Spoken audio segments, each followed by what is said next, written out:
अस्सलामुअलैकुम। आज मैं आपके साथ बीफ के शामी कबाब की रेसिपी शेयर करूंगी।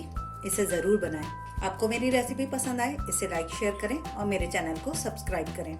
सबसे पहले हम दाल और गोश्त चढ़ाते हैं। इसके इंग्रेडिएंट देख लें। ये मैंने आधा किलो बगर हड्डी का गोश्त लिया है और इसकी बड़ी बोटियां करवा ली हैं।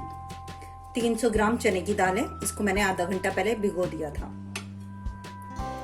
1 टेबल स्पून लहसुन अदरक का पेस्ट, 1 छोटे साइज की प्याज है, इसको मैंने रफली चॉप कर लिया है। 1 टीस्पून गरम मसाला पाउडर, 6-7 साबुत मिर्चें, 1 टेबल स्पून लाल मिर्चों का पाउडर, 1 टेबल स्पून साबुत धनिया, 1 टेबल स्पून नमक, और ये मैंने गरम मसाला लिया है। इसमें 1 टीस्पून जीरा, 8 काली मिर्चें, 8 लौंगे, 2 दालचीनी के पीस और 2 बड़ी इलायचियाँ। चलें इसको बनाना शुरू करते हैं। गोश्त, दाल और बाकी के तमाम इंग्रेडिएंट हम डाल देते हैं गोश्त में।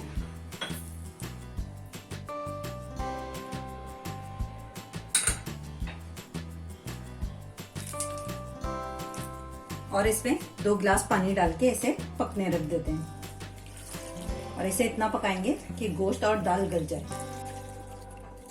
दाल को मैंने 1.5 घंटा गोश्त के साथ पका लिया है और देखें गोश्त भी गल गया है और दाल भी गल गई है। अब इसे हम पीस लेते हैं। इसको सिल पे पीसना है या आप हाविन-दस्ते में कूटें, इसे चॉपर में बिल्कुल नहीं पीसना। दाल और गोश्त को मैंने सिल पे पीस लिया है। देखें इसमें बोटियों का रेशा आ रहा है। अब इसमें हम शामिल करते हैं 1 प्याज मीडियम साइज की, इसको मैंने चॉप कर लिया है। आधी गड्डी हरी धनिया की, इसको भी चॉप कर लिया है। 3 से 4 हरी मिर्चें, इनको भी चॉप कर लें बारीक। नमक मुझे थोड़ा सा कम लग रहा है, इसलिए मैं 1/2 टीस्पून और नमक का शामिल कर रही हूँ और 1 अंडा। ये डाल के हम मिक्स करते हैं इसे।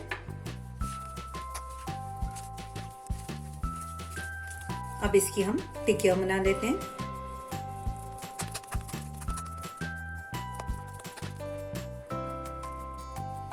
ये देखिए मैंने कबाब बना लिए। अब इस तरीके से हम सारे कबाब तैयार कर लेते हैं। सारे कबाब मैंने बना लिए। अब इसको हम अंडे में डिप करके फ्राई करते हैं।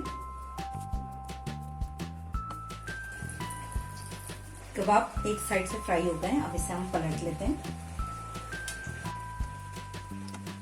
कबाब फ्राई हो गए। अब इसे हम निकाल लेते हैं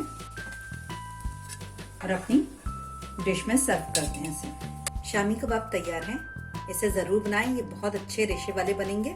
देखिए मैं आपको तोड़ के दिखाती हूँ। ये देखिए